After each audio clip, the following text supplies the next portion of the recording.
ఆదికాండము 14వ అధ్యాయము.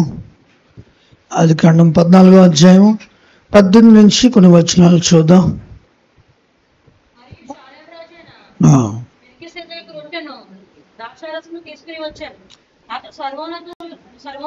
దేవునికి యాజకుడు అప్పుడు అబ్రాహామును ఆశీర్వదించి ఆకాశమునకు భూమికి సృష్టికర్త సర్వోన్నతుడైన దేవుని వలన అబ్రాహాము ఆశీర్వదించుగాక నీ శత్రువులను నీ చేతికి అప్పగించిన సర్వోన్నతుడు దేవుని స్తుతింపబడుగాక చెప్పాను. హల్లెలూయా హల్లెలూయా. తర్వాత స్తోత్రం. చాలు.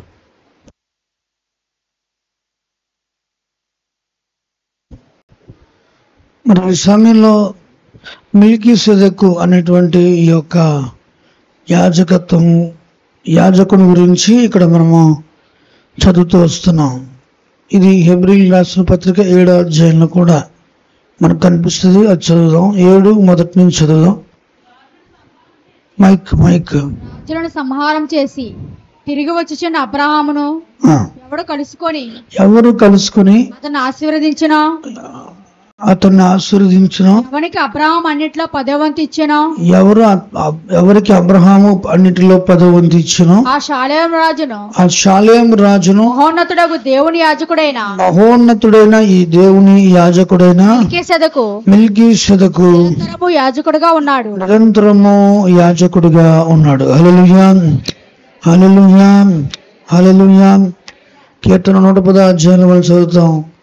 మరి నిరంతరము ఆయన మెల్కీసెదెకు నీవు నిరంతరము మెల్కీసెదెకు క్రమం చొప్పున యాజకునిపై ఉన్నావు. ఎన్నో వచ్చిన అది చదవండి ఒకసారి. 110వ అధ్యాయంలో 4 మెల్కీసెదెకు నిరంతరము మెల్కీసెదెకు క్రమం చొప్పున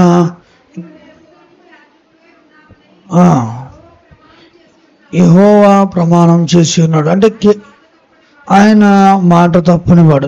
చూడండి, అబ్రహాము మరి యొక్క కాలంలో జరిగిన ఈ సంభవాన్ని మోషే ధర్మశాస్త్రం తర్వాత కీర్తన గ్రంథం రచించబడినప్పుడు ఈ మాట 110వ కీర్తనలు మనం చదువుతున్నాం. అంటే 2 యాజక క్రమాలు మనకున్నాయి. ఒకటి అహరోను యాజకత్వం, రెండవది మెల్కీసెదెకు క్రమంలో ఇవ్వబడిన యాజకత్వం. హల్లెలూయా హల్లెలూయా. మనైతే ఈ యాజకత్వంలోకి వచ్చిన తర్వాత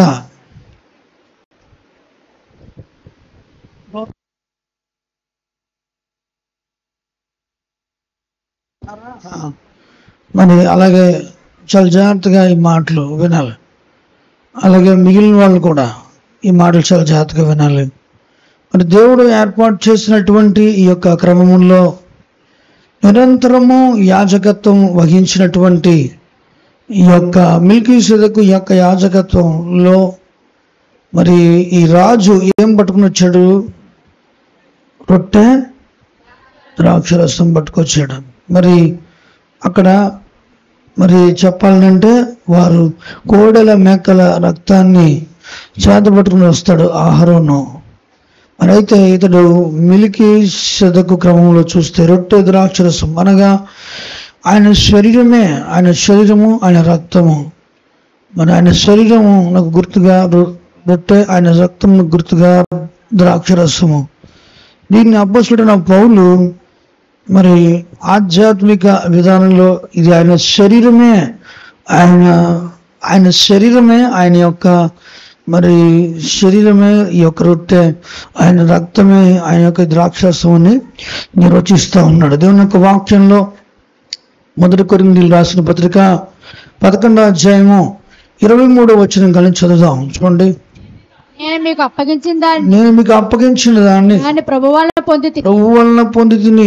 యేసు తాను అప్పగింపబడిన రాత్రి ఒక రొట్టెని ఎత్తుకొని కృతజ్ఞతాస్తుతులు చెల్లించి దాన్ని విరిచి మీ కొరకైనా ఇది మీ కొరకైనా నా శరీరము జ్ఞాపకం చేసుకున్నట్టుకై చేయడని చెప్పాను. ఆ ప్రకారమే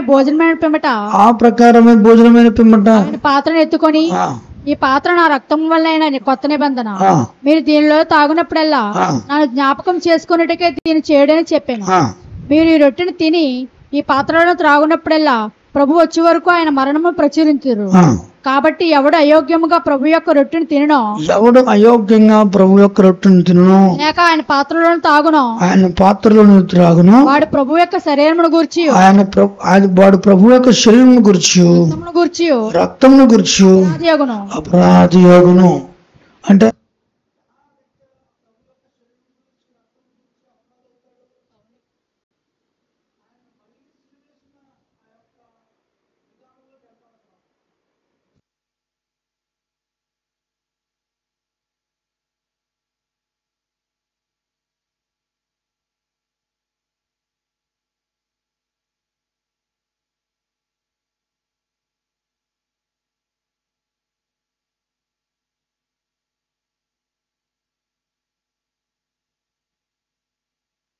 మనకు చాలా సార్లు మనం ఈ మధ్యకాలంలో వీటి గురించి ధ్యానం చేసుకుంటూ వచ్చాం.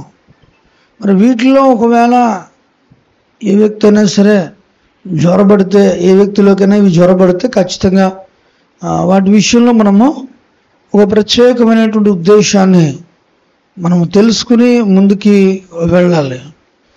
సాధారణంగా పవిత్రత అని అంటే స్నానం చేయడం ద్వారాగానో లేదా చేతులు కడుక్కోవడం ద్వారాగానో మరి ఇది జనరల్గా జరుగుతుంది. ఎందుకంటే కమ్యూనికేషన్లో మన సొసైటీలో ఉన్నాం కాబట్టి మనం శుభ్రంగా లేకపోతే ఎవరు మనల్ని లైక్ చేయరు.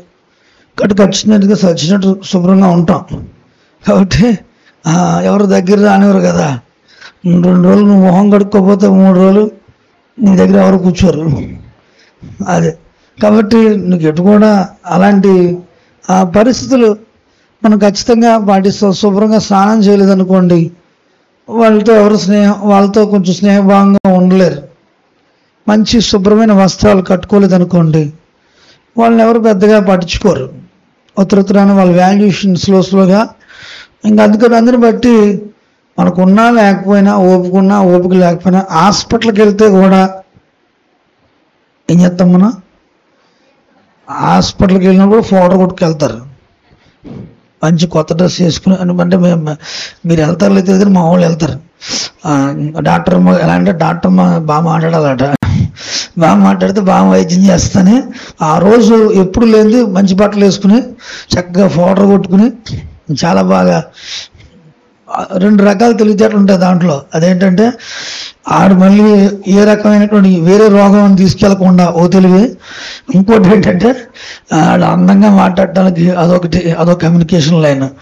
సరే ఏదేమైనా మరి అది కూడా మంచిదే. ఎందుకంటే మరి అంత దారుణంగా వెళ్ళినా కూడా వాళ్ళకి డబ్బులు ఎక్కువ పెరిగిపోతాయి, ఆలోచనలు మారిపోతూ ఉంటాయి. కాబట్టి మనకు ఎన్నో ఒక పరిస్థితి బట్టి ఒంట్లో బాగోపోయినా కూడా, ఇంట్లో బాగోపోయినా కూడా మనం శుభ్రంగానే ఉంటాం. కాబట్టి ఆ యొక్క ఇంట్లో బాగోపోయినా కూడా ఇంట్లో ఎలాగైనా ఉన్నాయి, బయటకు వచ్చేసి ఇస్త్రీ బట్టలు వేసి నిలబడతాం, అంతనే కదా, బాగోలేదు కదా అని కూర్చుంటామా. కాబట్టి ఇలాంటి శుద్ధిల గురించి మనం చెప్పక్కర్లేదు. కాబట్టి మనం డైరెక్ట్గా హృదయ శుద్ధి గురించిన మాటలు మాట్లాడేసుకుందాం. హల్లెలూయా, హల్లెలూయా, హల్లెలూయా. కాబట్టి దేవుని సన్నిధిలో అయోగ్యత అంటే దేవుడు ఆలోచన చేసేటువంటి ఆ యొక్క వే ఆఫ్ పాయింట్లో ఇక్కడ దేవుని ఆత్మచేత ప్రేరేపించబడిన ఆ యొక్క విధానంలో అయోగ్యతలనంటే పాప సంబంధమైన, లోక సంబంధమైన రోత జీవితం గురించి ఈ మాటలు. రోతగా జీవించే జీవితం, మరి ఆ జీవితం నువ్వు జీవిస్తూ ఇక దేవుని బిడ్డనే అని అంటే అది కరెక్ట్ కాదు. నువ్వు దేవుని బిడ్డగా మార్చబడ్డ నీవు లోక సంబంధంగా జీవించడానికి వీల్లేదు, లోక విధానాల్లో వెళ్ళటానికి వీల్లేదు, లోక పద్ధతిలో నడుచుకోవడానికి ఏమాత్రం కూడా వీల్లేదు. ఎందుకనంటే ఒకవేళ అలాంటి విధానంలో వెళితే కనుక ఏమొచ్చి పడుతుంది మన మీదకి? అయోగ్యత వచ్చి పడుతుంది. అయోగ్యత అంటే నువ్వు దేవుని బిడ్డగా కొనసాగడానికి, లేదా దేవుని ఆ యొక్క సన్నిధిలో పరిశుద్ధమైన కార్యక్రమాల్లో పాలుపంపులు పంచుకోవడానికి నువ్వు అర్హతలు కోల్పోతావు. ఒక రకంగా చెప్పాలంటే నువ్వు త్వరగా మూమెంట్ అవ్వలేవు. నీకే భయం వేస్తూ ఉంటుంది, నీకే కంగారు వస్తూ ఉంటుంది. అయ్యో నా దేవుడు పరిశుద్ధుడు కదా, నాకు దేవుడు పవిత్రుడు కదా, మనం ఇలా ఉండొచ్చా, ఇది మనకు మంచి తగదు అని నీ అంతరాత్మ లోపల చెప్తా ఉంటాడు. ఏమనంటే నువ్వు పరిశుద్ధుడైన దేవుడి దగ్గరకు వస్తున్నావు, నువ్వు మరి ఈ రకమైన జీవితం జీవించడం కరెక్ట్ కాదు అని దేవుడు తన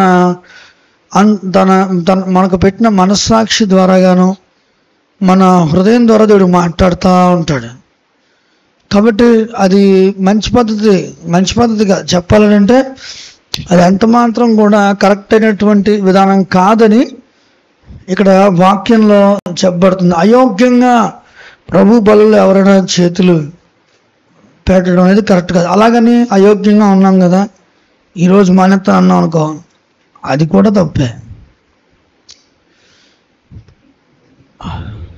అది ఎలా ఉంటుందంటే తలనొప్పి వస్తే తలకాయ తీసేసినట్టు ఉంటుంది.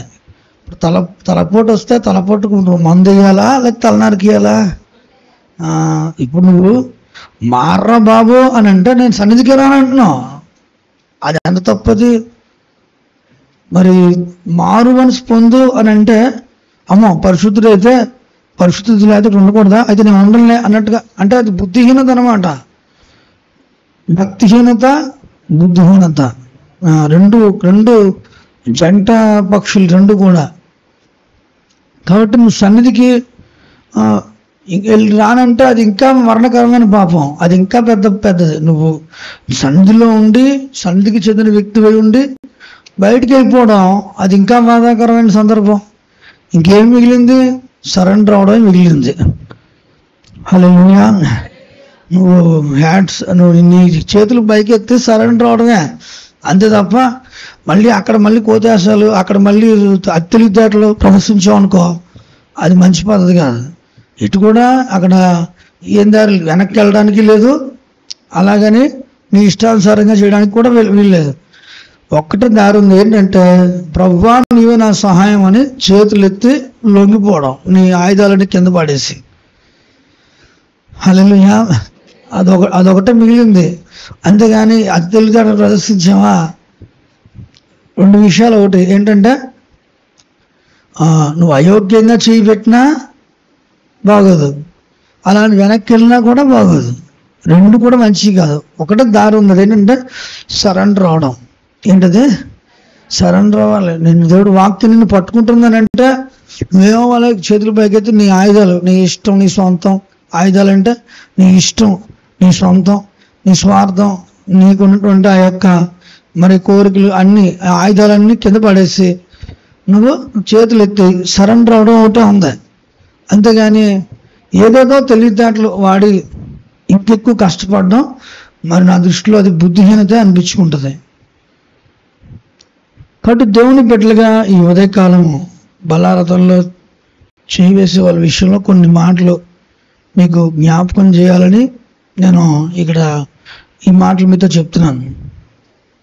ప్రభు బలలో పాల్పొంపులు పంచుకుంటున్న వ్యక్తి ఇది ఐక్యతకు సాదృశ్యంగా ఉంది. హల్లెలూయా, హల్లెలూయా. కొరింథీ సంఘంలో ఏం చేసేవారట? కొరింథీ సంఘంలో రొట్టె విరిచేవారట. విరిస్తే కొంతమంది ఏమో రొట్టె వస్తున్నప్పుడు ఫుల్గా తినేసేవారట, కొంతమంది ఏమో ద్రాక్షరసం ఫుల్గా తాగేసేవారట. ఏ భోజనాలు చేయడానికి మీకు ఇల్లు లేవా? మీకు బౌలు అలా అడుగుతాడు అంటే అది కొంచెం ఇబ్బందికరంగా ఉంటుంది. నిజంగా అలాగే ఉంది అక్కడ. తిండి తినడానికి మీకు కొంప గోడు లేదా మీకు అని చెప్పి వాళ్ళని గట్టిగా గసిరి అప్పుడు ఈ యొక్క కాన్సెప్ట్ ఏది ఈ ప్రభువు వలన పొందుతుంది అనే మాట మనం చదువుకుంటున్నాం కదా.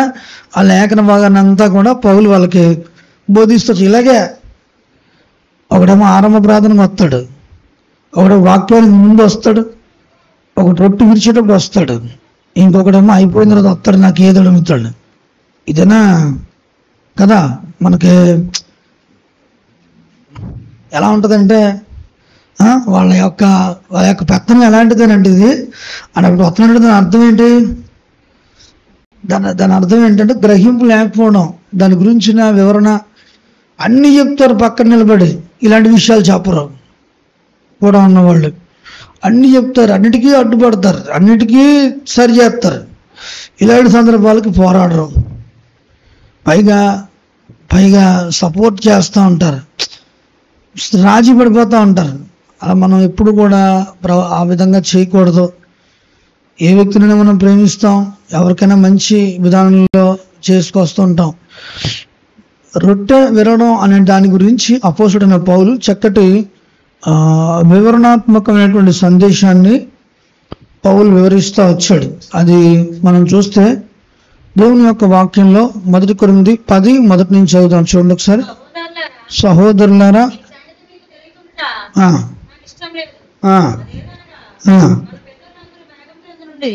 వారందరూ సముద్రంలో నడిచిపోయి అందరూ మోషేను బట్టి మేఘంలోను సముద్రంలోను బాప్తిసం పొందిరి. అందరూ ఆత్మ సంబంధమైన ఒకే ఆహారం భుజించిరి. అందరూ ఆత్మ సంబంధమైన ఒకే పానం చేసిరి. ఎలయనగా తమను వెంబడించిన ఆత్మ సంబంధమైన బండలోనిది త్రాగిరి. ఆ బండ క్రీస్తే. చూడండి, ఇక్కడ రాయబడినటువంటి ఈ యొక్క మాటలు ఒకే రకమైన అనే మాటలతో రిపీట్ చేయబడింది. అంటే ఒకే రకమైన అనే మాట ఎన్నిసార్లు వచ్చిందో ఒకసారి చదవండి, లెక్క పెట్టండి ఒకసారి.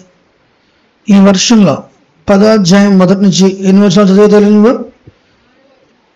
ఈ 4 వచనాలు ఒకే విధమైన ఒకే రకమైన, అది ఓకే అనే మాట ఎన్నిసార్లు వచ్చింది? 3 టైమ్స్ వచ్చింది. దాని అర్థం ఏంటంటే పక్షపాతం లేకుండా ఐక్యతకు సాదృశ్యంగా అందరినీ సమానంగా ప్రేమిస్తూ అనే గుణలక్షణాలని సూచిస్తూ ప్రభు బలారాధన కొనసాగుతుంది. హల్లెలూయా, హల్లెలూయా. అంటే వాళ్ళందరూ కలిసి ఒకే టైం వాళ్ళకి చెప్పబడింది. ఉదయకాలం తెల్లవారినప్పుడు మంచు మరి నూకు మంచు లాగా అయ్యి వాళ్ళకి ఆహారం సమకూర్చబడుతుంది అని చెప్పిన ఆ టైంకే వాళ్ళు వెళ్ళి ఆహారాన్ని సమకూర్చుకుంటూ వచ్చారు. అట్లాగే తర్వాత మనం చూస్తే వాటర్ కూడా అంతే, వాళ్ళకి నిర్ణయించబడిన రీసౌండ్ వస్తుందండి. మరి ఇక్కడ చూస్తున్నటువంటి ఈ యొక్క సందర్భంలో ఒకే రకమైనటువంటి ఆ యొక్క విధానం, అంటే ఐక్యతకి నిష్పక్షపాతానికి చెప్పాలంటే ఏ విధమైన ప్రత్యేక హోదాలు లేని తత్వానికి ఇది సాదృశ్యంగా ఉంది.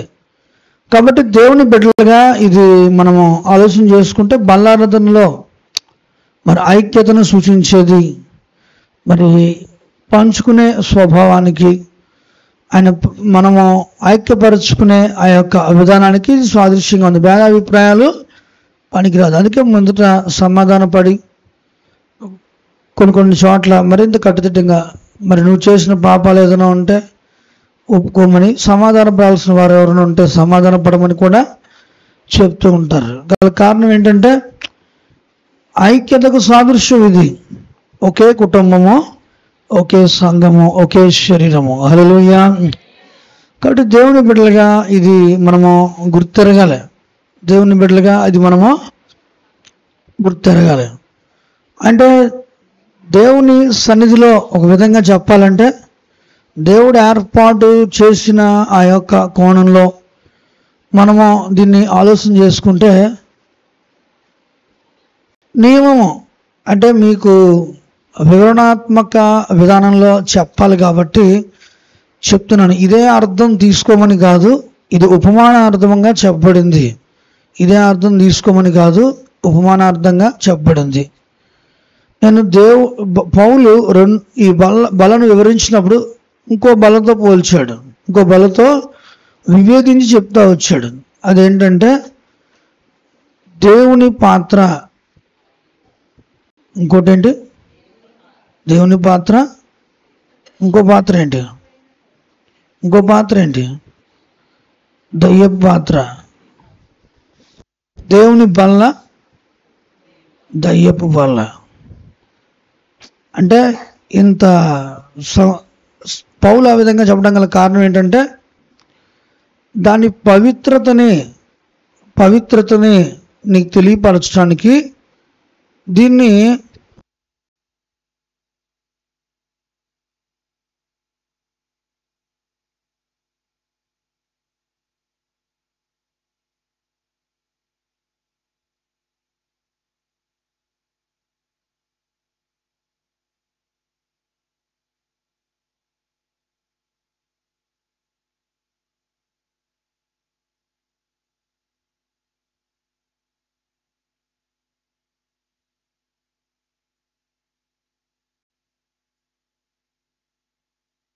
అనేటువంటి ఆయన శరీరమే అన్నాడు. అసలు వాస్తవంగా దానికి ఇవ్వబడిన హోదా ఏంటంటే ఆయన శరీరానికి గుర్తుగా రక్తాన్ని రొట్టెని, ఆయన రక్తానికి గుర్తుగా ద్రాక్షరసమును మరి మనం తీసుకుంటూ ఉంటాం. హల్లెలూయా. మరి అయితే ఇక్కడ పౌలు అయితే దీని పవిత్రతని సంఘం గుర్తించాలి అనే ఉద్దేశంతో ఈ రొట్టెని ఏకంగా ఆయన శరీరంగా భావించండి అని పౌలు ఇక్కడ చెప్తున్నాడు. మీరు తీసుకునేటప్పుడు ఏం తీసుకుంటున్నారు? ఆయన శరీరం తీసుకుంటున్నారు. మీరు తీసుకునేటప్పుడు మరి ఏం తీసుకుంటున్నారు? ఆయన రక్తాన్ని తీసుకుంటున్నారు.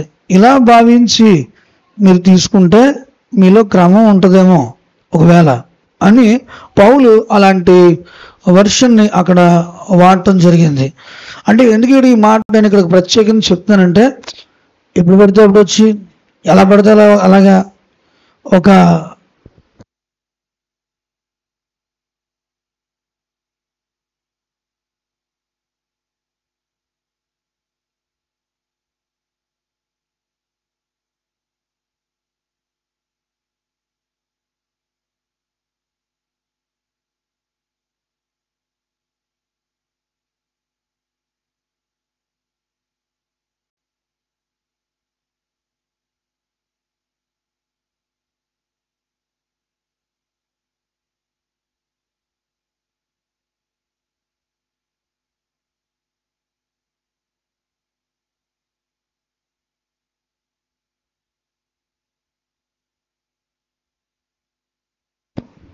ప్రభు శరీరము ప్రభు రక్తము అనే ఈ యొక్క రొట్టె ద్రాక్షరసం. హల్లెలూయా, హల్లెలూయా. కాబట్టి దేవుని సన్నిధిలో ఇది మనము ఆచరించడం ద్వారాగా సంహారకుడు మన నుండి దాటిపోయాడు అనే దానికి సూచన. ఐగుప్తు దేశంలో సంహారకుడు దాటిపోయినప్పుడు పాస్ఓవర్ అనేటువంటి ఆ యొక్క ఆచారాన్ని వాళ్ళు పాటించారు. పాస్ఓవర్ అంటే పస్కా అని అర్థం. అలాగే సంహారకుడు అనగా పాపం వలన వచ్చే జీతము ఏంటి? మరణము. మరణం దాటి జీవంలో అడుగు పెట్టామన్న దానికి సూచనగా కృతజ్ఞతగా మరి క్రీస్తు రక్తము ప్రోక్షణ ఆ యొక్క గుర్తు ఈ రొట్టె ద్రాక్షరసము. హల్లెలూయా. మరి ఇది ఎక్కడైతే ఆచరించబడుతుందో అక్కడ కాపుదల ఉంటుంది. ఎక్కడైతే అది ఆచరించబడుతుందో అక్కడ ప్రత్యేకించబడడం ఉంటుంది. ఇది ఎక్కడైతే ఆచరించబడుతుందో అక్కడ స్తుతి, ఆరాధన, కృతజ్ఞత బలి ఉంటుంది. ఎక్కడైతే ఇది ఆచరించబడతా ఉంటుందో సంఘంలో ఒక గొప్ప సాక్ష్యము వెల్లడవుతూ ఉంటుంది. ఎట్లాగా వీరు ప్రభువు యొక్క శిష్యులు ఉన్నారు. హల్లెలూయా. ఎందుకు ఇది ఆచరించబడుతున్నప్పుడు అందుకే ఎవరైనప్పటికీ కూడా ఎప్పుడు వచ్చినప్పటికీ కూడా మేము ఇది ఇవ్వాలి. ఎప్పుడు వచ్చినప్పటికీ కూడా అందుకే నేను ఏం చేస్తానంటే మరి ఈ రొట్టెని విడిచిన కొంత పదార్థాలు ఉంచుతాం. ఎవరైనా మరి ఒకవేళ మరి వాళ్ళకు ఇదైతే ఇబ్బంది కలగకూడదనే ఉద్దేశంతో తర్వాత వచ్చి తీసుకుంటారనే ఉద్దేశంతో. కానీ ఎందుకు సంఘంతో దీన్ని ఆచరించాలి అని నేను చెప్తున్నాను అని అంటే ఐక్యతకి సాదృశ్యము. ఎప్పుడొచ్చినా కూడా దాన్ని మనము ఇవ్వమని చెప్తాం ప్రేమ గుర్తుగా. కానీ దాన్ని ఆచరించే పద్ధతి సంఘమంతా ఒకలా ఉండి నువ్వు ఒకలా ఉంటే అది క్రమం కాదు. సంఘమంతా ఒక విధంగా ఉండి నువ్వు ఒకలా చేయడం అనేది కరెక్ట్ కాదు. అది ఎంత మాత్రం అది ఐక్యతకు సాదృశ్యం కాదు. కాబట్టి మరి ఏదైనా విపరీతమైన పరిస్థితులు నీకు ఏర్పడినా ఎప్పుడు ఏర్పడుతున్నాయనంటే మార్చుకోవాలి. ఆ యొక్క పద్ధతిని ఖచ్చితంగా మార్చుకునే పరిస్థితి మనం సెట్ చేసుకోవాలి.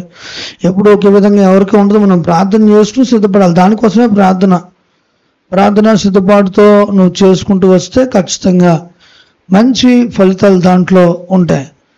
మరి ఎప్పుడు వచ్చినప్పటికీ కూడా ఇక్కడ ఆరంభం ప్రార్థనలో మనము కూర్చోవాలి. ఎందుకు ఒక్కోసారి పంచిపెడేస్తారు, పంచివేయడం జరుగుతుంది. అప్పుడేమవుద్దంటే కొన్నిసార్లు మనకి అక్కడ ఈ కొరింథీయులు అలాగే జరిగేదట. వాళ్ళు రొట్టె ఆ యొక్క ప్రజల్లోకి వెళ్తే రొట్టె కదా పరిశుద్ధ, ఇది మంచిదే అని అందరు తినేసేవారట. తర్వాత వచ్చేవాళ్ళకి ఉంచేవారు కాదట. ఇలాగ తర్వాత ఉండేవాళ్ళకి, వచ్చేవాళ్ళకి కాదు, తర్వాత వెనకాల ఉండేవాళ్ళకి. అంటే ఒక సంఘం అంతా కూర్చుంటే ఎదరు కూర్చునే వాళ్ళు తీసుకునేవారు, వెనకాల ఉండేవారు ఉండిపోయేవారట, వెనకాల కూర్చునేవాళ్ళు. అట్లా కాకుండా అందరికీ పంచుకునేటువంటి ఆ యొక్క విధానాన్ని అక్కడ చెప్తా వచ్చాడు. ఇప్పుడు ఇది మనకి ఎలా వర్తిస్తుంది? విచిత్రం ఏంటంటే మనం ఇక్కడ పంచుతున్నాం కాబట్టి మనకి సమస్య లేదు వాస్తవంగా. ఇప్పుడు సమస్యలో వచ్చేవాళ్ళలోనే సమస్య అవుతుంది. అదేంటంటే సమయం పాటించకపోవడం, దాని పవిత్రతని నువ్వు గుర్తించకపోవడం, సమయాన్ని మరి పాటించకపోవడం, దానికి ఇచ్చే ప్రాధాన్యతని మనం తప్పించటం. నువ్వు ఇలా వచ్చి అలా తీసుకుంటున్నావు అంటే దాని అర్థం ఏంటి?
మంచిది కాదండి.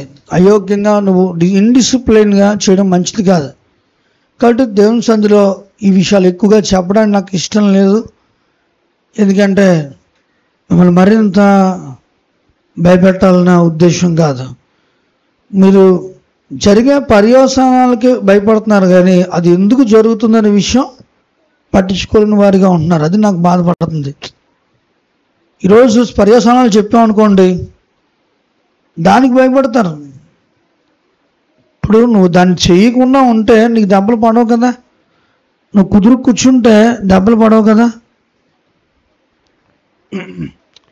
మా అమ్మాయి ఉంది, మా అమ్మాయి ఏం చేస్తుందంటే ఏదో పని చేస్తుంది, చేస్తే వాళ్ళ అమ్మ కొడుద్ది. వాళ్ళ అమ్మ కొడితే నా దగ్గరికి వచ్చి నేను మళ్ళీ ఓదార్చాలి, నా దగ్గరికి వస్తుంది, ఏడుస్తుంది. ఏం జరిగింది అని అంటే ఎగ్జాక్ట్గా ఏం చేసిందో దేవుడు దేవుడు చెప్పుద్ది. మామూలుగా అయితే చేసిన వాళ్ళు చెప్పరు, చెప్తుంది. మరి చేసిన తప్పు కరెక్టే కదా అంటే కరెక్ట్ అయినా సరే ఓదార్చాలంట దాన్ని. అది తప్పు అయినా సరే దాని వాదన ఏంటంటే అది తప్పే కరెక్టే, నేను తప్పు చేశాను, అమ్మ కొట్టింది అయినా సరే నేను ఓదార్చను అంటాను. నాకు వాదన ఎప్పుడు మా ఇద్దరి మధ్యన అదే వాదన. అలాంటి ఓదార్పులు నా దగ్గర కుదరవు అంటాను. అంటే అది ఎలా కుదురుతుంది? ఇప్పుడు నువ్వు చేసిందేమో ఓ పని, మళ్ళీ నీకు ఓదార్పు ఏంటి నాకు అర్థం కాదు. నీకు మళ్ళీ ఆదరణ ఏంటి? నీకు మళ్ళీ సవర తీయడం ఏంటి? నువ్వు ఆలోచించు ఒకసారి. మామూలుగా మరి అది కానే కాదు, ఖచ్చితంగా ఆ యొక్క విధానం కానే కాదు. చేసేటువంటి ఆ యొక్క పనుల నిమిత్తం స్పందన, నువ్వు మనం చేసే ప్రతి పని నిమిత్తం కూడా స్పందన ఉంటుంది. అది నువ్వు క్రమం పాటించకుండా, కుటుంబాన్ని కట్టుకోకుండా, కుటుంబం విషయంలో ఆధ్యాత్మికంగా మాట్లాడుకోవాలి. మీరు భార్యాభర్తలు ఆధ్యాత్మిక విషయాల గురించి మాట్లాడుకుంటున్నారా? ఇంకెప్పుడు ఒకటే గొడవ. ఆధ్యాత్మిక విషయాల గురించి మాట్లాడుకోవాలి. ఇంకెంతసేపు మరి ఎవరెవరితోనో ఏదేదో సందర్భాలు మనం ఎక్కువగా మాట్లాడుతూ ఉంటాం. మరి నీ భార్యతోటి, నీ భర్తతోటి ఇరువురు కూడా ఆధ్యాత్మిక విషయాల గురించి మాట్లాడుతున్నారా? ఆధ్యాత్మిక సంభాషణ కలిగి ఉంటున్నారా? యెహోవా యందు భయభక్తులు కలిగినటువంటి వారు మాట్లాడుకుంటుండగా చెవియొగ్గి ఆయన ఆలకిస్తాడు. భార్య భర్తకు చెప్పాలి, భర్త భార్యకి చెప్పాలి, నువ్వు ఇలా చేయడం మంచిది కాదు, ఇది దేవుని చిత్తం కాదు, ఇది మంచి పద్ధతి కాదు, దేవుని దృష్టిలో ఇది తప్పు కదా అని భర్త భార్యకి చెప్పాలి. ఇది దేవుని దృష్టిలో తప్పు కదా అని భార్య భర్తకు చెప్పాలి. మరి నువ్వు చెప్పకపోతే ఇంకొకరు బయట వాళ్ళు చెప్తారు. తర్వాత ఈ కుటుంబంలో అన్ని రకాల పనులు జరుగుతున్నాయి. ఎప్పుడైనా చెప్పావా దేవుని పక్షంగా నిలబడి మాట్లాడావా నువ్వు? నీ భార్యతో కానీ నీ భర్తతో కానీ వాళ్ళు వింటారా ఇంట్లో అనుకున్నావు, కానీ నీకు మాత్రం ఏదైనా తేడా జరిగితే టాప్ లేకపోతావు, తోలు తీసేస్తావు, మామూలుగా కాదు. కానీ దైవ విషయం చూడక ఆడే తెలుసుకుంటాడులే, ఆడే పోతాడులే, గొడవ వెళ్ళిపోతాడు. ఆడే తెలుసుకుంటాడు, లేకపోతే ఆడే పోతాడు. ఆమె తెలుసుకుంటే ఆమె పోద్ది, లేకపోతే అంటే పోతే నేను దేవుడు లెక్క అడగడా? చూస్తున్నా నిన్ను, తప్పకుండా లెక్క అడుగుతాడు. కాబట్టి తప్పు పట్టుకున్నట్టుగా కాకుండా సాత్వికంతో ప్రతి విషయం కూడా భార్యాభర్తలు మాట్లాడుకోవాలి, చెప్పుకోవాలి. మందిరానికి రావాలి, ఆరాధనకు రావాలి. ఇంట్లో చెప్పాలి. ఉట్టునేక్కలేనమ్మ స్వర్గానికి ఏం చెప్తుంది, నువ్వు బయటకి ఏం చెప్తావు? ఇంట్లోకి చెప్పకపోతే దాన్ని చాలామంది సేవకులు అంటారు, ఇంట్లో వాళ్ళే కదా అంటారు. నేను అంటాను, ఇంట్లో వాళ్ళకి చెప్పకపోతే బయట వాళ్ళకి ఏం చెప్తాను? మనం ఉట్టునేక్కలేనమ్మా స్వర్గం ఎక్కుతుందని దేవుడు పంపించాడు. ఆ ప్రకారంగా చేస్తున్నాం. నువ్వు ఇచ్చేసేది దాంట్లో కదా. అంటే దేవుని సదులు నువ్వు నీ వాళ్ళకి నువ్వు చెప్పలేని దానివి చెప్పలేనుడివి. నువ్వు కాని వాళ్ళు చెప్తే వాళ్ళు వింటారా అసలు? నువ్వు నీ మాట ఖచ్చితంగా ఈ రోజు నుంచి నీ కుటుంబాన్ని కట్టుకోవాలి ఆధ్యాత్మికంగా. కుటుంబ ఆరాధనలో ఏ విషయాల్లో వెనకబడుతున్నావో ఆరాధనా క్రమాన్ని పాటించాలి. ఆరాధన అంటే అది టైంపాస్ కార్యక్రమం. కాస్త బఠానీలు మనవరాలు, మా నాన్న వెళ్ళేవాడట ఆరాధనకి వెళ్ళినప్పుడు, బఠానీలు మనవరాలు, ఇంకో బాబాయ్ అయితే బొబ్బాస్కాయ మామిడికాయ తెచ్చుకున్నాడట. తెచ్చుకుని కుర్చీకి ఈ ఆల్టర్కి ఎదురకుండా వేసుకుని శుభ్రంగా తిని మిగిలింది అలా బయటకు తీసేవాడు. పాస్టర్ గారు ఎదుర్కొండానే అందరూ చూస్తుండగానే. అది టైంపాస్ కార్యక్రమం అనుకుంటున్నాడు. ఇదేనా? చాక్లెట్లు బిస్కెట్లు పెట్టుకుని పిల్లలకు కాస్త పంచిపెట్టి కాస్త నువ్వు తిని కాలక్షేపానికి వినటానికి. దేవుని సన్నిధిలో అది సబ్జెక్ట్ కాదు, ఆ యొక్క సిస్టమ్ అనేది కరెక్ట్ కాదు. దేవుని బిడ్డలుగా మనము ఒక ఆధ్యాత్మిక కోణంలో నువ్వు ఇక్కడికి రావాలి. నువ్వు వచ్చినప్పుడే ఒక ఆధ్యాత్మిక విధానంలో రావాలి. అంతేగాని చాక్లెట్లు బిస్కెట్లు తినడానికి లేదా ఏదో అక్కడ ఆల్కలకి పంచి పెడతానికి వచ్చావనుకో ఏం ప్రయోజనం ఉండదు. కాబట్టి దేవుని సన్నిధిలో దేవుని బిడ్డలుగా నేను చెప్తున్నాను, వినబడిన వాళ్ళకు కూడా వినబడేలా నేను చెప్తున్నాను. నువ్వు బాక్స్ దగ్గర కూర్చుంటే వినబడుతుంది. వినబడిన వ్యక్తులకు కూడా సైతం నేను చెప్పే మాటలు సూటిగా మనసులోకి వెళ్ళిపోతాయి. ఎందుకు? మన మధ్య దేవుడు ఉన్నాడు కాబట్టి. నాకు ఆ నమ్మకం. దేవుని బిడ్డలుగా అది గుర్తిరిగి దేవుని కొరకు ఒక నమ్మకమైన సాక్షిగా నువ్వు ఏర్పాటు చేసుకున్న ఆ యొక్క విధానం ఇక్కడ చాలా ఫాస్టింగ్స్తో ప్రేయర్స్తో ఈ యొక్క వర్తమానాలు సిద్ధపరచబడుతున్నాయి. కాబట్టి ఎలాంటి వ్యక్తులకైనా ఖచ్చితంగా ఈ వర్తమానం వెళ్ళిపోతుంది. కాబట్టి దేవుని బిడ్డలుగా నువ్వు మనసు పెట్టి ఆలోచన చేస్తే మన మధ్య దేవుడు ఉన్నాడు. మన మధ్య దేవుడే న్యాయ తీర్పరి. నేను ప్రతి విషయం నీకు చెప్తున్నాను, ప్రతి మాట నీతో చెప్పి ఈ మాటలు చెప్తాను. అయోగ్యంగా మనల్ని అయోగ్యపరిచే అంశాలు ఏముంటాయి, అయోగ్యపరిచేటువంటి ఆ యొక్క పరిస్థితులు ఏముంటాయి, అపవిత్రపరిచేటువంటి ఆ యొక్క విధానాలు ఏముంటాయి. దేవుని వాక్యంలో అనేక సందర్భాలు వాక్యం ద్వారా మనం కనుగొనవచ్చు. అనేక విషయాలు మనం వాక్యం ద్వారా తెలుసుకోవచ్చు. దేవుని వాక్యంలో మనల్ని అయోగ్యపరిచే విషయాలు ఎఫెసీలు రాసిన పత్రిక 5వ అధ్యాయం 2-3 నుంచి చూద్దాం ఒకసారి.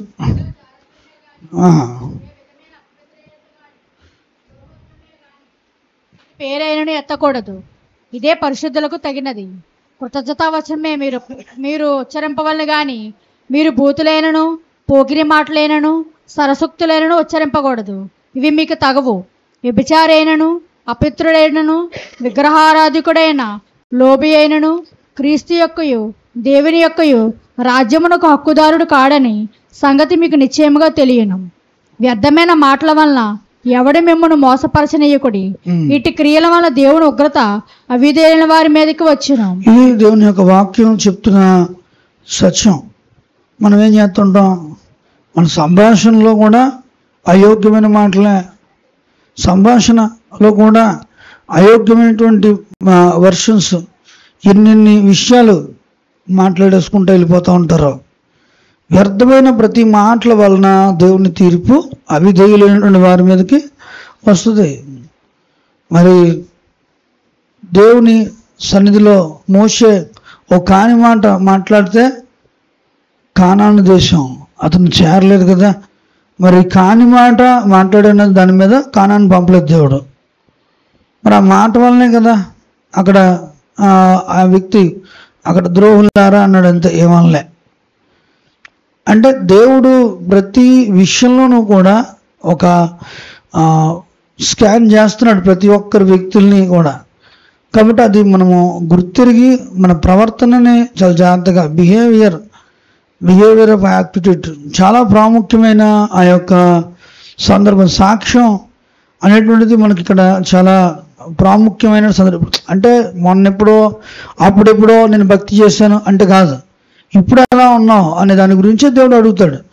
ఈరోజు ఎత్తబడే సమయం వచ్చేటప్పటికి మన పరిస్థితులు ఎట్లా ఉన్నాయి, అప్పుడెప్పుడో నేను ఎప్పుడో చిన్నప్పుడు ఎప్పుడో పరిశుద్ధ ఆత్మశక్తిని పొందాను, ఎప్పుడో నేను మంచిగా ఉన్నాను కాదు.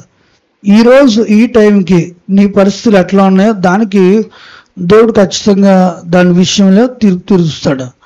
కాబట్టి దేవుని బిడ్డలుగా మన యొక్క వైఖరి, అందుకే చెప్తాను, ఈ దినం నీ యొక్క ఆ యొక్క విధానం మరి ఎలా ఉన్నది అది దేవుడు ఖచ్చితంగా చూస్తాడు. కాబట్టి దాన్ని మనం గుర్తిరిగి మనము చాలా జాగ్రత్త కలిగినటువంటి ఆ యొక్క విధానం నడుచుకోవాలి. అన్యజనులు నడుచుకున్నట్టుగా మనము నడుచుకోవడానికి వీల్లేదు. అన్యజనులు విచిత్రంగా విపరీతంగా వాళ్ళు నడుస్తూ ఉంటారు. అన్యజనులు నడిచేటువంటి ఆ యొక్క మార్గాల్లో నువ్వు నడవడానికి వీల్లేదని ప్రభు ఇక్కడ మాట్లాడుతూ ఉన్నాడు. అన్యజనులు వాళ్ళు ఎలా నడుస్తారట, మొదటి దశలో రాసిన 4వ అధ్యాయం 4 నుంచి చదువుదాం చూడండి ఒకసారి. మీలో ప్రతివాడును దేవుని ఎరుగని అన్యజనుల వలె కామాభిలాషి యందు కాక పరిశుద్ధి యందును ఘనత యందును తన తన ఘటములను ఎట్లు కాపాడుకోవలేనో అది ఎరిగి ఉండుటమే దేవుని చిత్తము. దేవుని చిత్తం దేవుని చిత్తం దేవుని చిత్తం అని ప్రార్థన చేస్తూ ఉంటారు. దేవుని చిత్తం అంటే ఏం లేదు, అన్యజనులు నడిచేటువంటి రీతిగా నువ్వు నడవకుండా వాళ్ళు ఎలా నడుస్తారట, నిత్యం అపవిత్రమైన ఆశలు అపవిత్రమైన కోరికలతో వాళ్ళ యొక్క జీవితాలు గడుస్తూ ఉంటాయి. పొద్దున్న లేస్తే ధనాపేక్ష, పొద్దున్న లేస్తే శరీర కోరికలు, పొద్దున్న లేస్తే పేరు కొరకు పేరు కొరకు వాకులాడే ఆ జీవితం. ఆ మూడే మీరు వడపోతే చూసుకుంటే మీరు బయటకు వెళ్తే అయ్యే కనబడతాయి. ఏది చేసినా చివరాఖరి ముడి మూలకు వచ్చేటప్పటికి వేరులోకి వచ్చేటప్పటికి ఈ మూడే కనిపిస్తూ ఉంటాయి. అన్యజనులు అంటే అనగా ఇక్కడ దేవుని ఎరగని జనాంగము అనగా జీవంలో దేవుని తెలియనటువంటి వాళ్ళు చేసే పనులు ఇవే. ఇవి నీకు సంబంధించినవి కాదు, ఇవి నీ సందర్భమైన విషయాలు కాదు. నువ్వు నడుచుకోవాల్సిన ఆ యొక్క రీతిని దేవుడు కొన్ని విధానాలు ఏర్పాటు చేసి ఎఫెసీ 5:9 ఎఫెసీయులకు రాసిన 5వ అధ్యాయం 9 వెలుగు ఫలము సమస్త విధములైన మంచితనము నీతి సత్యమును వాటిలో కనబడుచున్నది. చూడండి, ఇక్కడ మనకు ఉండాల్సినటువంటి ఆ యొక్క రీతి ఏంటి? మనము లోక సంబంధులం కాదు, చీకటి సంబంధులం కాదు, మనము వెలుగు ఫలము ఫలించడానికి దేవుని సన్నిధిలో నిర్ణయించబడిన వాళ్ళము. ఆ వెలుగు ఫలం ఏంటి? నీతి, సత్యము, మరి ఆ యొక్క పరిశుద్ధతలో ఇక్కడ ఆ యొక్క వెలుగు ఫలము కనబడుతుంది. ఎందుకని మన దేవుడు వెలుగై ఉన్నాడు. హల్లెలూయా. ఆయనని మరి వెంబడించేవారు చీకటిలో నడవక జీవపు వెలుగు కలిగి ఉంటారు. హల్లెలూయా. కాబట్టి చీకటిలో నడిచేటువంటి ఆ తీరుతెన్నులు మనకు ఉండవు. చీకటి విధానాల నుంచి దేవుని ఆశ్చర్యకరమైన వెలుగులోనికి పిలిచి ఆయన నిన్ను ప్రత్యేకపరిచాడు. హల్లెలూయా. కాబట్టి ఈ అయోగ్యతలు ఏవి నీలో ఉండడానికి వీల్లేదు. దేవుడు నీలో ఉండాల్సిన లక్షణాలని మరి దేవుడు తన యొక్క ఆత్మ ఫలము ద్వారాగాను ఆత్మ మరి వరము ద్వారాగాను వెల్లడిపరుచుకున్నాడు. నీలో ఉండాల్సిన లక్షణాలు గల్తీలు రాసిన పత్రికని ఇక్కడ నేను మళ్ళీ జ్ఞాపకం చేస్తున్నాను. దళితులు రాసిన పత్రికను మీరు అలవాటుగా కాకుండా కొంచెం అర్థం చేసుకుంటూ చదవడానికి ప్రయత్నం చేయండి. 5:22 అలవాటు పద్ధతి. ఆత్మఫలం ఏమనగా ప్రేమ, సంతోషము, సమాధానము. ఆలోచించండి, ఈ పదాలు మీకు తెలియ కాదు. మీరు కొంచెం ఇక్కడ ఆగి ఈ వచనం తీసి కొంచెం ఆలోచనాపూర్వకంగా ఆలోచన చేయండి. పదాలు చదివేస్తున్నారు కానీ ఆ పదాల అర్థం గుర్తుపడుతున్నారా? మీ జీవితాల్లో ఈ లక్షణాలు ఉంటున్నాయా? ప్రేమ, సంతోషము, సమాధానము ఉంటుందా? క్రీస్తుని ఎరిగిన బిడ్డగా నీకు సంతోషం ఉంటుందా? క్రీస్తుని ఎరిగిన వ్యక్తిగా ఈ రక్షణానందం పొందుతున్నావా? నీ రక్షణానందం ఏమైపోయింది? నువ్వు నిజంగా రక్షణ పొందిన దేవునిలోకి వచ్చిన ఆ రక్షణ తాలూకా సంతోషం నీలో ఉందా? సమాధి యాత్రలా చేస్తున్నావు భక్తి మోసినట్టుగా, అది అంత మాత్రం కూడదు. యేసుని ఎరిగిన వారి జీవితాల్లో నెమ్మది ఉంటుంది. యేసుని ఎరిగిన వారి జీవితాల్లో సమాధానం ఉంటుంది.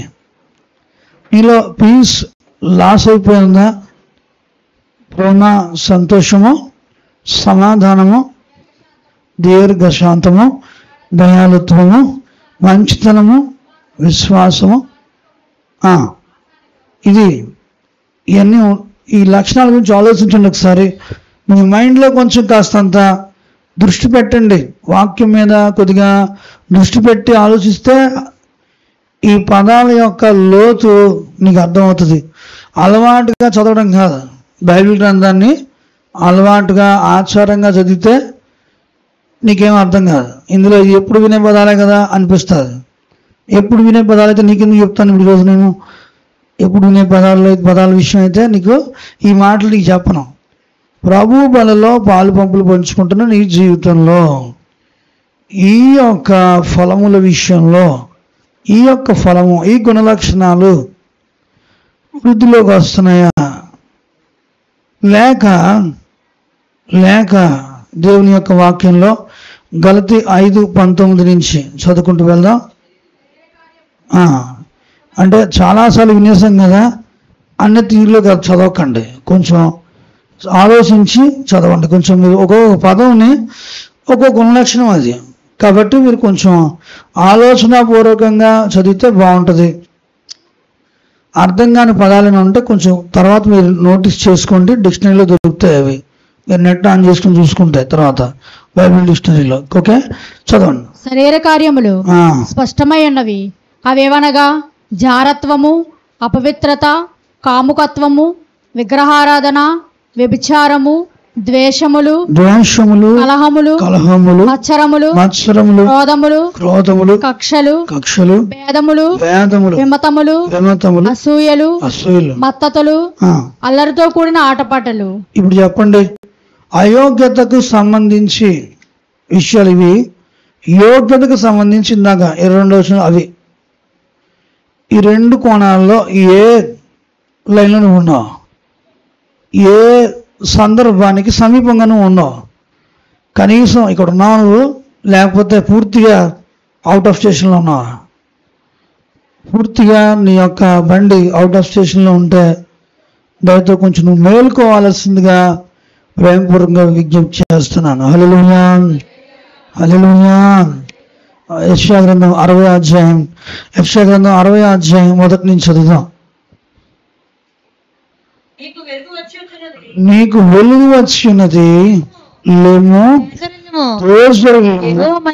యెహోవా మహిమ నీ మీద ఉదయించును. చూడు భూమిని చీకటి కమ్ముచున్నది. లేము, తేజరిల్లుము. నువ్వే ప్రోత్సాహపరుచుకోవాలి, ప్రకాశించాలి. దేవుని యొక్క ఉద్దేశం ఇది. దేవుని సన్నిధిలో దేవుడు నువ్వు ఎక్కడో నిద్రపోయినా ఆ యొక్క విధానంలో ఉంటే కుదరదు. నువ్వు లెగాలని ప్రభు ఇక్కడ ప్రత్యేకంగా అరైజ్ షైన్ అని ఒక మాట మనం చూస్తాం ఇంగ్లీష్లో. నువ్వు ప్రకాశించాలి, ప్రజ్వలించాలని దేవుని యొక్క ఉద్దేశం. ఆత్మ సంబంధమైన ఆ ఆశతో, అందుకే భక్తుడైన పౌలు చక్కటి మాట చెప్తాడు. 12 రోమీయులకు రాసిన పత్రిక 12వ అధ్యాయం 11వ వచనం కంచి, ఆసక్తి విషయంలో మాంజులు కాక, ఇక్కడ ఆగండి ఒకసారి, ఆసక్తి విషయంలో మందకోడుతనం, మృతతుల్యమైన విధానం ఇది పనికిరాదు. నువ్వు ఆధ్యాత్మిక విషయంలో ఇది నీ భవిష్యత్తు. నువ్వు నీ పిల్లల భవిష్యత్తు ఆలోచిస్తున్నావు, మంచిది, సంతోషం, ఆలోచించాలి. కుటుంబ భవిష్యత్తు ఆలోచిస్తున్నావు, అది కూడా మంచిదే, ఎందుకంటే కుటుంబాన్ని ఇచ్చాడు కాబట్టి దేవుడు. ఇప్పుడు నీ భవిష్యత్తు అనే విషయం ఉంటుంది కదా. నీ భవిష్యత్తు ఏంటి? వాస్తవంగా మంచి వ్యాపారం, మంచి ఇల్లు, బంగారం, డబ్బు, పేరు ప్రఖ్యాతులు కాదు, దాని అవతల ఇంకోటి ఉంది. అదేంటంటే నిత్య జీవం. హల్లెలూయా, హల్లెలూయా. దానికి నీ జీవితానికి ఒక ముగింపు ఉంది. అది ఎప్పుడు జరుగుతుందో తెలియదు. అది వచ్చినప్పుడు నువ్వు అక్కడగా ఉంటావు. ఇక్కడ ఇప్పుడు వస్తున్న నీ భార్య, నీ భర్త, నీ పిల్లలు, వీళ్ళెవరూ కూడా నీతో రారు. నువ్వు అనుకుంటున్నావు ఇలా అందరూ నాతో పాటు ఉన్నారు కదా, పర్లేదని ఇప్పుడు బాగుంటుంది, ఇప్పుడు చాలా బాగుంటుంది. కానీ అక్కడ ఆ టైంలో మాత్రం ప్రభువుని మనం ఒంటరిగా వచ్చాం కాబట్టి ఒంటరిగా ఎదుర్కోవాలి. ఆ టైంలో నువ్వు ఏం చెప్పుకోవడానికి ఉన్నాయి?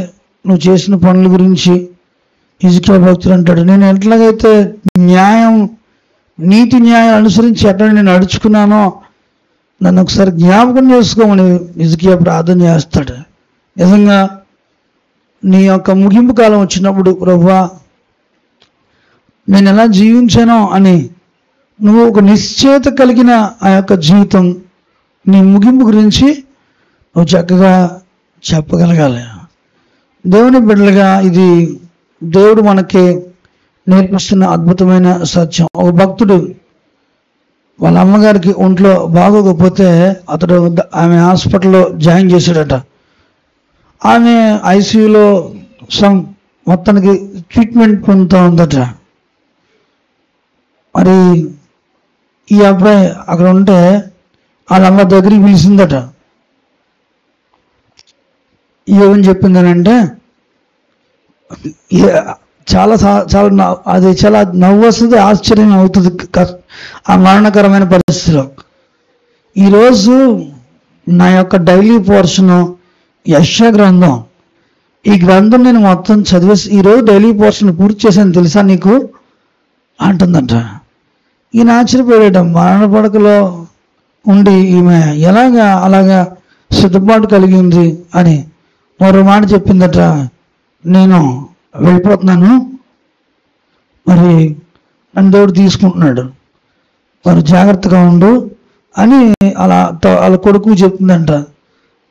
నిజంగా ఆ సందర్భంలో ఆయనకి ఇంకా సేవ కూడా ఏర్పడలేదట. మరి అమ్మా నాకు సేవ విధానం లేదు కదా, ఇంకా నువ్వు ఉంటే ఏదో నాకు సపోర్ట్గా ఉంటుంది అనుకున్నాను, వెళ్ళిపోతున్నావా అని అంటే, నేను దేవుడు చూసుకుంటాడు చాలా బాగా, నాకంటే బాగా, హల్లెలూయా మరి అని చెప్పి ఆమె కనుమూస్తుందంట. హల్లెలూయా. అటు దేవుని సన్నిధిలో ఆయన బిడ్డలుగా ఒక విషయం గుర్తుపెట్టుకోండి, వెళ్ళే ఆ యొక్క సందర్భం ఎంత అద్భుతం మీరు ఊహించండి. మరి ఆ యొక్క సందర్భం చాలా అద్భుతం. మరి మనము అలాంటి అద్భుతమైన మంచి మరణం కొరకు అలాంటి మంచి కొంతమంది ప్రార్థన చేద్దాం, నిద్రలో వెళ్ళిపోలే చేయ ప్రభు అని ప్రార్థన చేస్తూ ఉంటారు. నిద్రలో వెళ్ళిపోవడం ఏంటో నాకు అర్థం కాదు.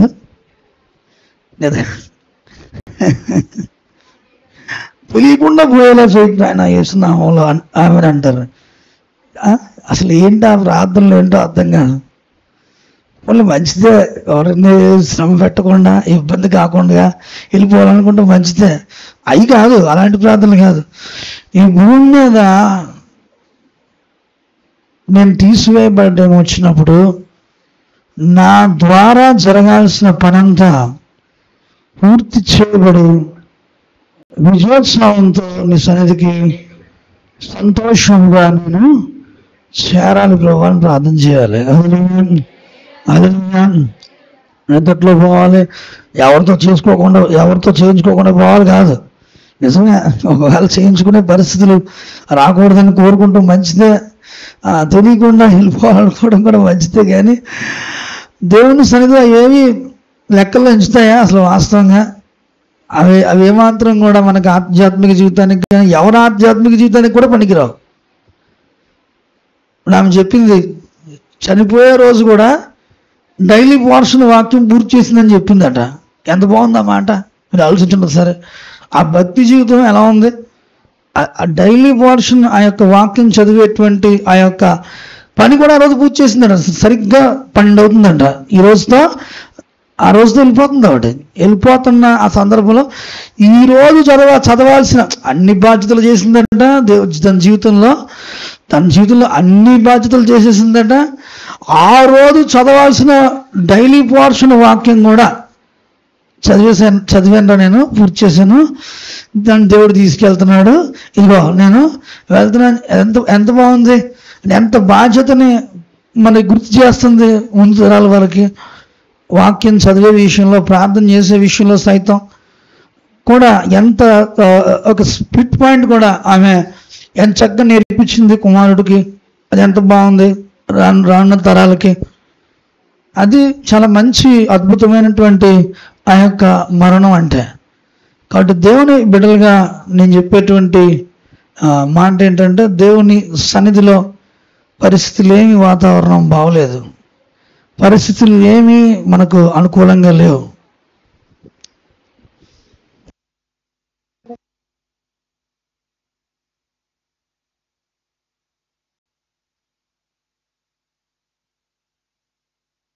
జీప్లో వచ్చి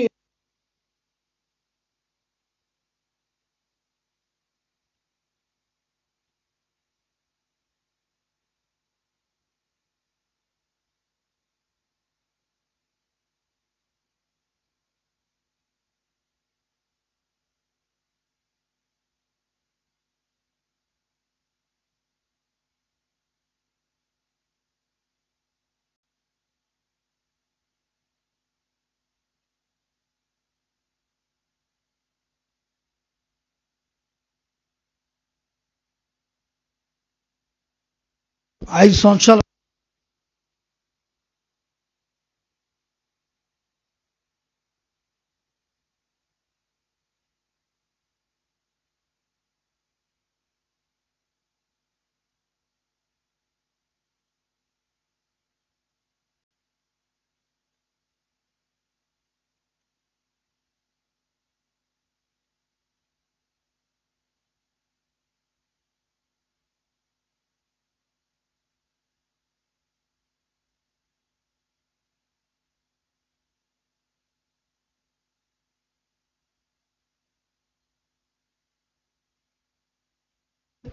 సమాజం ఎదుట మీరు నిలబడతారని మరి ప్రభు చెప్పాడు కదా.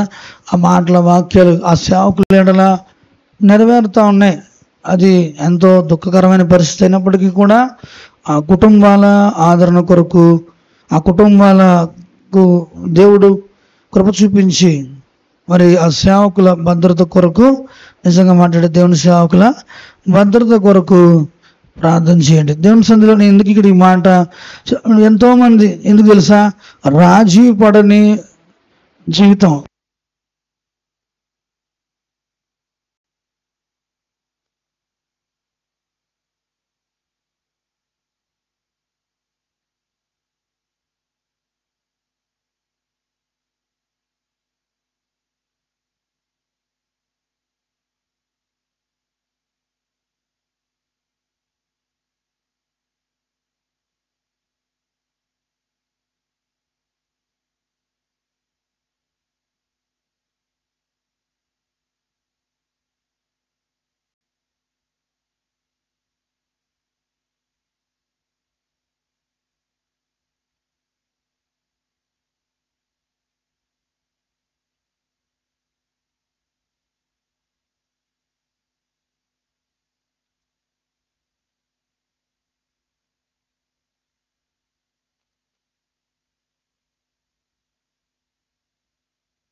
చిన్న చిన్న విషయాలకి నువ్వు లోనైపోయి ఇష్టానుసారంగా వెళ్ళిపోకు.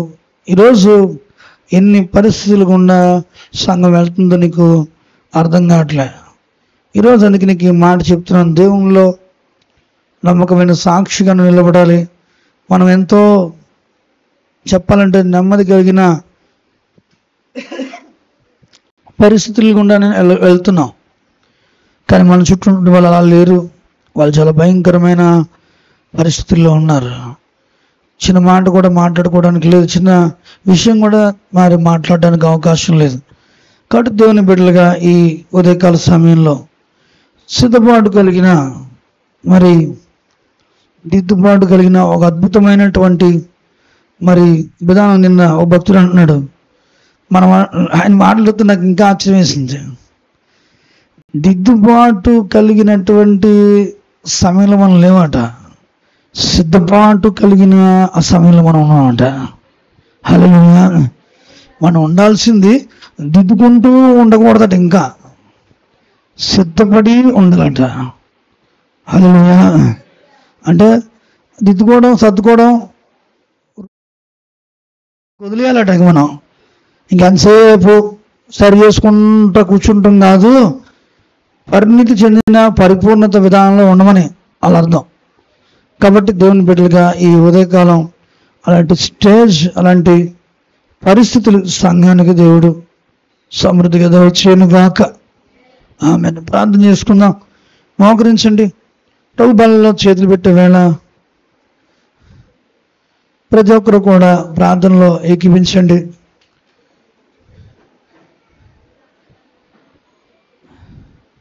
నేనైతే అందరికీ ఈ బలలో అవకాశం ఇవ్వాలనుకుంటున్నాను. కానీ మీరు అనుసరించాల్సిన ఆ యొక్క విధానంలో లేకపోతే మాత్రం దేవుడు ఆ విషయంలో లెక్క అడుగుతాడు. దేవుడు లెక్క అడుగుతాడు. నేనేమి వెనకపెట్టను. ఇది దేవుని యొక్క ఉచితమైన కృప ద్వారా వచ్చింది. కానీ ప్రతి ఒక్కరూ పాలుపొంగులు పంచుకోవాలి. ప్రతి ఒక్కరు కూడా దీంట్లో పాలు కలిగి ఉండాలి. అది ఏ రీతిగా పాలుపొంగులు పంచుకోవాలి? యోగ్యంగా పాలుపొంగులు పంచుకోవాలి. అయోగ్యతలు ఏవైనా ఉన్నట్లయితే ఒక 5 నిమిషాలు మీకు సమయం, 5-10 నిమిషాలు ఇవ్వడం జరుగుతుంది.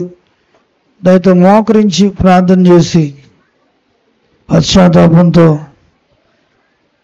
కృతజ్ఞతాపూర్వకంగా ఈ ప్రభు బలంలో పాలుపొంగులు పంచుకోవాల్సిందిగా ప్రేమపూర్వక విజ్ఞప్తి చేస్తున్నాను. హల్లెలూయా, హల్లెలూయా, హల్లెలూయా, హల్లెలూయా. ప్రార్థన చేసుకుందాం. ప్రార్థన చేసుకుని ప్రభు బలంలో పాలుపొంగులు పంచుకుందాం. పరిశుద్ధుడా, పరిపూర్ణాన్ని పరిశుద్ధ పాదములకు వందనాలు, స్తోత్రాలు చెల్లిస్తున్నాం. చేరి వచ్చిన ప్రతి ఒక్కరిని ఈ విత్తమైన వాక్యం ద్వారా నువ్వు సిద్ధపరచండి, బలపరచండి ప్రభువా. నేను అన్ని దిద్దుకుని సిద్ధపాటు కలిగిన సిద్ధంగా ఉన్న ఆ యొక్క స్థితిగతుల్లో ఉండాలని ఆ సేవకులు చెప్తా ఉన్నారు. తండ్రికి స్తోత్రాలు ప్రభు. అలాంటి సిద్ధపాటు కలిగిన ఆ యొక్క విధానంలో ఇంకెంతసేపు దిద్దుబాటు అనే విధానం కాకుండా ప్రభా పరిణితి చెందిన వ్యక్తులుగా కొన్ని విషయాల్లో మాత్రం కాదు, అన్ని విషయాల్లో కూడా నీ దృష్టికి అన్నింజులుగా ఉండినట్లుగా యోగ్యులుగా ఉన్నట్లు కృప దయచేయండి. నీ అభిషేకం, ఆశీర్వాదం, దీవెన దయచేయండి. వెళ్తబడిన వాక్యము నీరుగట్టి ఫలింప చేయండి. సాక్షార్థమే నిలబెట్టుకోమని ప్రార్థిస్తున్నాం. సమృద్ధి దీవెనలతో నింపమని ప్రార్థిస్తున్నాం. సాక్షార్థమే నిలబెట్టుకోండి. నీ ఆత్మాభిషేకం చేత ముద్రించండి ప్రభా. నీ సన్నిధి ప్రస్తుత తోడుగా ఉంచమని ప్రార్థిస్తున్నాం. నీ కృపాకాంతులు తోడుగా ఉంచండి. అభిషేకమును, ఆశీర్వాదమును, దీవెనను వర్ధలతో నిచ్చి నడిపించమని, సన్నిధి ప్రస్తుత తోడుగా ఉంచమని, నీ ఆత్మ ద్వారా బలపరిచి స్థిరపరిచి నడిపించమని, ఆత్మాభిషేకం చేత ముద్రించమని ఈ ప్రార్థన యేసుక్రీస్తు నామములో వేడుకుంటున్నాం తండ్రి. ఆమేన్.